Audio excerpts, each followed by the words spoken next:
what if it was reversed? What if, for instance, Korea issued a mandatory recall and we had that product in a Canadian store? Would we not expect the Korean government to let us know why they were recalling that product, which was sitting on our shelves? I mean, when you talk about exchanging information between governments, A, isn't it confidential, Councillor? And B, wouldn't it be really to do with why the product was being recalled and not sort of stuff that should not, personal information about the product that competitors would want to know? Okay, Ms. Cherniak? And that's a very good question that you've asked, but I think that the definition of business information in the legislation is broader than what is needed to communicate to consumers. So if Korea was communicating with its consumers publicly that a particular Canadian good and... No. Korea recalls one of its own products, goods. Okay. which it also sits on Canadian shelves. Okay. So they communicate to the Canadian government, we want X toy taken off your shelves, or we suggest, because we've taken it off ours, would we not want the information, would we not want them to feel free to communicate to us why they're recalling the product? Okay. That would be an issue of Korean law under the Korean legislation as to what information can or cannot be disclosed. But the Canadian government would be able to get the same information that is released publicly in Korea that may not be sensitive business information.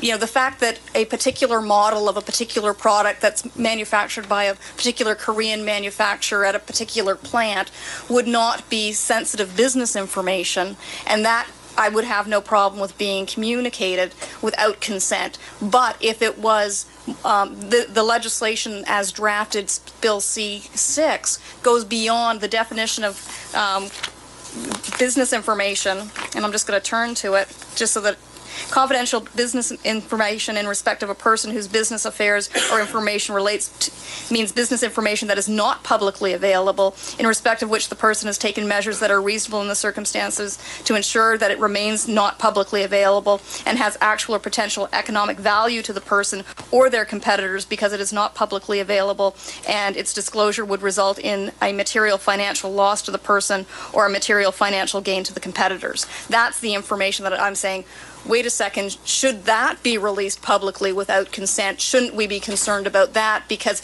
if the shoe was on the other foot, we wouldn't want Canadians not publicly available information to be given to competitors. And, you know, I'll use your example, a Korean competitor, we wouldn't want them to have that information so that they can duplicate the Canadian product so that the Canadian can no longer exploit their patent rights. Well, I've got to move on, Senator. Sorry. Senator Cordy, you're finished? No, but Senator, we're running out of time. No, but there's a I've got you down for the second round, Senator. But I'm going to Senator Dick. Unless, Senator Cordy, are you finished? I'll pass because there's okay. only 20 minutes left. Senator Dick. Thank you, Mr. Chair, and thank you both for your very clear presentations. Everyone around the table agrees that we need to provide Canadians with safe consumer products, and it seems from what you've said, Mr. Buckley, that the concern is, have we gone too far in this legislation where we're sort of trampling on the rights of people who are involved in the manufacture and the sale of consumer products? And I believe you said something like, are consumer products creating such a risk that we need a bill such as C-6 with such far-reaching powers? Now, are you then saying that if there were situations where there was extreme risk, we might need something as this? Or are you saying that the risk right now from consumer products is such that the ends don't justify the means? In other words, that what is proposed in here goes far beyond what is necessary in order to protect consumers? I think that's an excellent question, and I think that how far or how many powers the state should have in any given situation tends to be fact specific. So, for example, if we had a serious pandemic, which is something in the public mind, then it may be very reasonable for the state to say you can't, leave your house if you're sick, or you can't send your kids to school, and that would be an emergency situation in which I think even courts would agree with the government. No, you can encroach on rights in areas that you couldn't otherwise. It's funny because most of the examples that were given, so lead in baby toys, cribs, they're examples where there were recalls and where the situation did work. I'm not aware of companies that don't recall, because you're just a sitting duck, both criminally and civilly, if you don't. And I'm not saying that there's not room for the minister to have the power to order recalls. But when I was asking that question, it really was rhetorical. My opinion is that consumer products have not moved into a higher risk area that, last year was the same as this year, was the same as 10 years ago. I definitely don't think we're in an area where we need to be giving up fundamental freedoms in the area of consumer legislation. Okay, thank you. Okay, that's it? Okay, thank you, Senator Dick. And now I have Senator Keon then. Go ahead. Mr. Vice Chair. Interesting stuff. I don't know how many thousands of emails we've had all saying the same thing. So here we are. And the question is, whether in fact this legislation does encroach on freedoms of individuals guaranteed under the charter. and earlier you zeroed in on section 4 of 20. Yeah. Now, I just don't believe that any inspector in Canada, under any circumstances, is above the law. I'm sorry, you dropped off?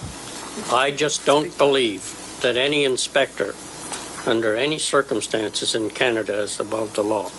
I think if he breaks the law, you can go get him.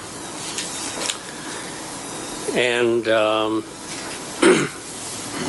I just don't believe the points made on all these emails, which is fundamentally that.